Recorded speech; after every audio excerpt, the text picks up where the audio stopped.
स्वागत है आपका आज की हिंदी कक्षा 9 में।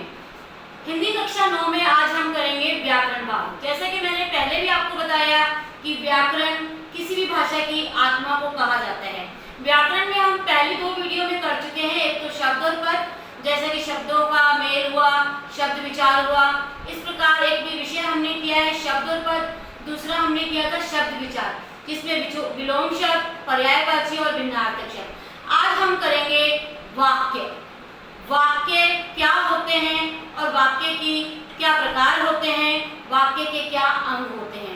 अतः हम शुरुआत करते हैं कक्षा 9 व्याकरण भाग, विषय अर्थ की दृष्टि से वाक्य भेद। यहाँ पर मैंने बोला वाक्य विचार या वाक्य भेद।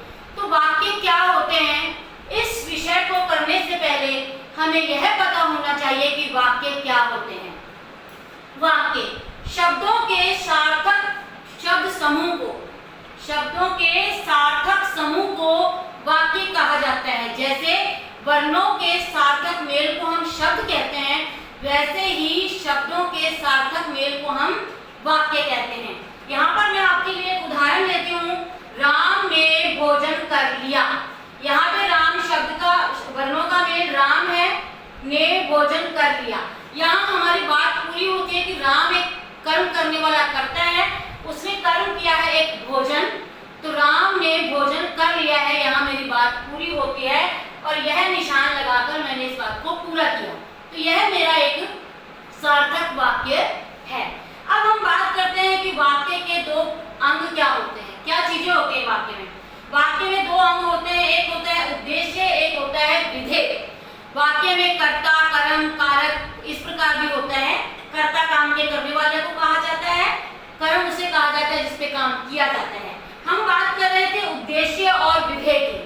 तो उद्देश्य क्या होता है, जैसे मैंने बोला राम ने, तो राम ने उद्देश्य है जिसके बारे में बताया जाए। भोजन कर लिया, जो जिसके बारे में बताया गया है। मैंने खाना खा लिया, तो मैं कौन हूँ, उद्देश्य। खाना खा लिया, मैंने कर्म किया है तो वो क्या है, मेरा विधेय। जैसा आप इंग्लिश में करते हैं ठीक वैसे ही यहाँ पर सब्जेक्ट एंड प्रेडिकेट करते हैं आप लोग। इंग्लिश में इसे सब्जेक्ट कहा जाता है, इसे प्रेडिकेट कहा जाता है, और इंग्लिश में वाक्य को सेंटेंस कहा जाता है। ठीक वैसा ही है। अब हम बात करते हैं कि वाक्य के भेद क्या होते हैं। वाक्य के 2 भेद हैं, एक है रचना की दृष्टि से, एक है अर्थ की दृष्टि से। हमारे सिलेबस में है अर्थ की दृष्टि से वाक्य भेद। हम बात करते हैं अर्थ की दृष्टि से वाक्य भेद, तो इसके कुल 8 भेद माने गए हैं। आज की इस वीडियो में हम वाक्य के 4 भेद करेंगे और दूसरी वीडियो में हम इसके 4 अन्य भेद करेंगे। तो पहला भेद है हमारा विधानवाचक वाक्य, मतलब अफर्मेटिव सेंटेंस, जो हमारा वाक्य पूरा हो जाता है।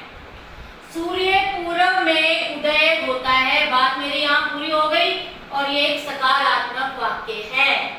कर भला हो भला, यह एक सकारात्मक मतलब विधानवाचक वाक्य है।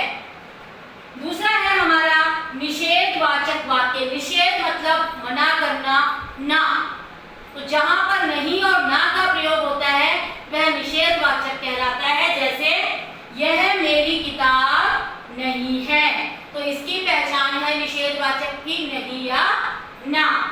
वह बस्तर राम का नहीं है, तो हम जहां पर ना और नहीं का प्रयोग होता है वह निषेधवाचक वाक्य कहलाता है। इसका तीसरा वाक्य है प्रश्नवाचक वाक्य। बेटे प्रश्न, जहां पर जिस वाक्य से हमें लगता है कि हमसे प्रश्न पूछा गया है, तो इसकी पहचान मात्र है कि यहाँ पर प्रश्न चिन्ह लगा होगा। और इसका उदाहरण है क्या कर रहे हो, तो हमने क्या, क्यों, कैसे, कब, कहाँ रहे हो, प्रश्न चिन्ह। जहां पर प्रश्न चिन्ह का प्रयोग है वह प्रश्नवाचक वाक्य कहलाता है। तुमने भोजन कर लिया, आपसे प्रश्न किया गया है क्या तुमने भोजन कर लिया, तो यह प्रश्नवाचक वाक्य है। अब मेरे पास चौथा वाक्य आता है संकेतवाचक वाक्य। संकेत, जैसे आसमान में बादल छाए हैं, शायद वर्षा होगी। बादल छा गए, वर्षा होगी। आज तो ठंड बहुत है, शायद शाम को मम्मा गरम गरम हलवा बनाएंगे। तो ये संकेत है कि हम ऐसा कुछ करेंगे। यदि मामा जी आए तो हम जाएंगे।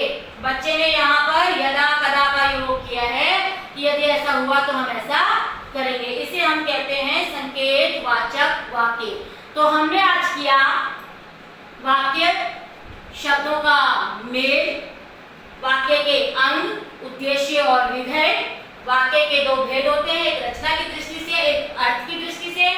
उसके बाद हमने किया कि अर्थ की दृष्टि से वाक्य के 8 भेद होते हैं, जिसमें से 4 मैंने आपको समझाए हैं और उम्मीद करती हूँ कि आपको ये 4 भेद समझ आएंगे। आपको परीक्षा में पूछा जाएगा कि लिखा गया सेंटेंस या लिखा गया वाक्य कौन सा प्रकार है। तो उम्मीद करती हूँ आपको ये समझ आया होगा और अगली वीडियो में इसकी 4 भेद और करेंगे। इसका अभ्यास करें, जितना आप अभ्यास करोगे उतना आगे बढ़ते चले जाओगे। कहा जाता है कि करत करत अभ्यास से जड़मति होम सुजान। जितना आप